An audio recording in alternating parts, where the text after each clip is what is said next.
So hi Matt or Corey. Hey Matt, Corey. Whoever's watching this. So we're doing our scenario on liver cirrhosis and esophageal varices. So for our scenario, it is a 50-year-old male that was experiencing prolonged vomiting. His wife said that he was vomiting up large amounts of blood over the past hour, and then she decided to call 911 when he became unresponsive, and then he became unresponsive roughly 5 minutes prior to EMS arrival. So upon approach, when paramedics arrive, he's lying supine of his floor bathroom. There's visible blood pooling around the patient and visible blood in the toilet, which is dark and grainy in appearance. So it's, the initial first impression of the patient is he's lying supine, he's unresponsive, he's not tracking upon approach, he's severely diaphoretic and has yellowing of his skin, so he's jaundice. And then there is visible blood pooling and trickling out of the airway, and then audible gurgling sounds.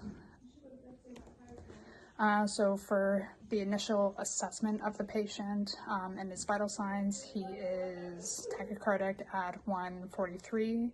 He has shallow and irregular respirations at 33. He is hypotensive at 60/50. His SpO2 is 86. He has a temperature of 38.3, and then his pupils are 3 and sluggish. Then he also has a past medical history of chronic alcohol use, type 1 diabetes, hypertension, high cholesterol, and major depressive disorder. And then his medications are sertraline, T3, metformin, bisoprolol, and arovastatin. Okay, so chronic alcohol use to liver damage, to inflammation, and then to fibrosis and cirrhosis. So first you have, liver cirrhosis is the chronic scarring of the liver, most often caused by long-term alcohol use. As alcohol is repeatedly processed by the liver, fat begins to accumulate, leading to inflammation and ongoing damage to liver cells. Over time, these injured cells are replaced with scar tissues. These scar tissues become thick and stiff, and the liver loses its normal structure. Because of this, blood can no longer flow through the liver easily, which prevents it from functioning properly and leads to increased pressure in the portal system. Okay, now cirrhosis, going to esophageal varices, which is what our patient is having right now. So as the liver becomes fibrotic, blood flow is blocked, causing portal hypertension. This pressure forces blood into fragile veins in the esophagus, forming esophageal varices. These swollen veins can rupture easily, leading to sudden massive bleeding, rapid shock, and life-threatening airway compromise. So for the key signs and symptoms for this patient is the yellowing of the skin, so him being jaundice. There is also ascites and abdominal distension, if you were to visualize the patient's abdomen, and then if you were to visualize the patient's lower extremities, he has like peripheral edema.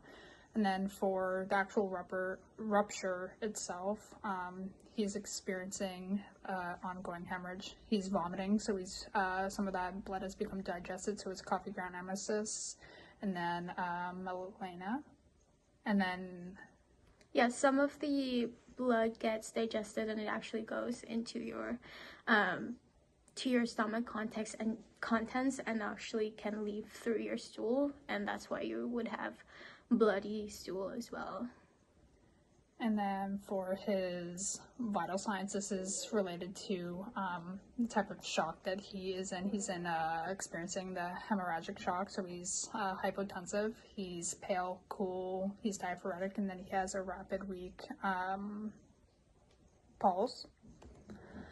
And then his respiratory rate is elevated, and it's shallow and irregular.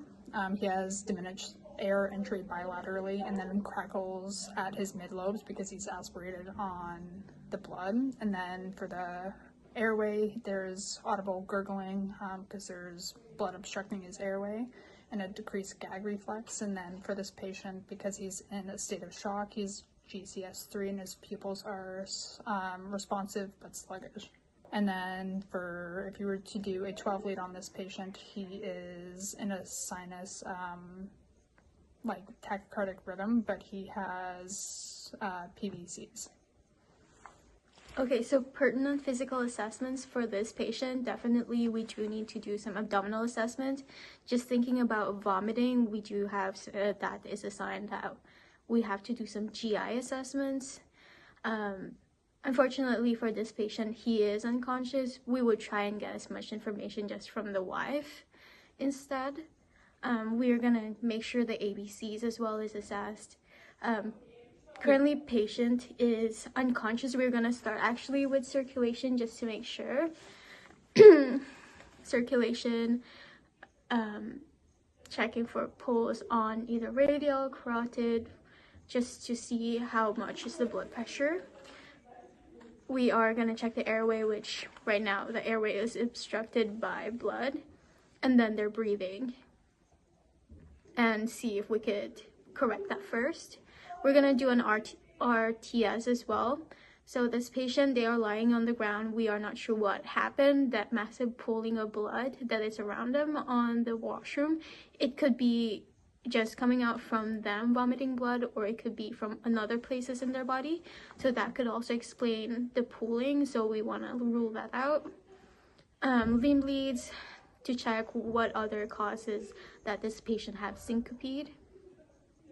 Auscultation to hear, so this patient is vomiting. Do we wanna we wanna see if they also aspirated on their own blood and to see how much of the lungs is affected. 12 lead, just to make sure, ensure as well, because patient again is unconscious. Vital signs, we need to assess that, such as blood glucose, to see if patient is unresponsive due to hypoglycemia, and patient is probably, we have to correct other vital signs there. So high yield questions for this patient. Can the airway be secured, or the bleeding actively blocking the airway? Another thing is that are ventilations needed, or would it be contraindicated for this patient? Is the bleeding only due to vomiting, or is the pooling also from other sources such as trauma, which I have already explained? Has he aspirated blood? If patient proceeds into an arrest, would it be treated as medical or trauma cardiac arrest due to the the blood just obstructing the airway? Is immediate transport needed, or is cause of decreased LOA due to hypoglycemia? And then treatment for this patient first, definitely suction the airway, clear out that airway as much as possible. And then we can do a NPA, because patient is vomiting. We want to have a clear suctioning surface, and we still want to open up the airway. So NPA, if one NPA is not enough, then we can do 2 on both nostrils. BVM, high flow oxygen. If it's required, If it's required. If you're, if we were to place a NRB on the patient with an NPA and it's not effective in bringing his stats up because his respirations are so high and his ventilations aren't adequate, we could see if we could assist ventilations with a BVM. Mm-hmm. And then for next one, we could do a fluid bolus to try to bring up his blood, his blood volume. This would only happen if you're AIV as a PCP, or if you were to tier for an ALS unit. And then again, oxygen you would attach to a BVM. So yeah, BVM if we are gonna go to that route, but for the non-rebreather as well, for the oxygen, we could try and just maybe have that in. Just because maybe this patient is decreased SpO2, like decreased oxygenation due to the obstruction. So we're just gonna try and see if they would improve with just the oxygen, and we would use non-rebreather for that. And again, treat hypoglycemia if it is the case that they have that, if they have blood glucose less than 4. And then we would do a load and go for this patient because this patient is currently pre-arrest. They would be considered a CTAS 1, and there's not much you could do for this patient out on the road other than to try and stabilize them. And yes, they are currently just outpouring blood, so they could be just drowning. Essentially drowning on their blood, or aspirating on their blood.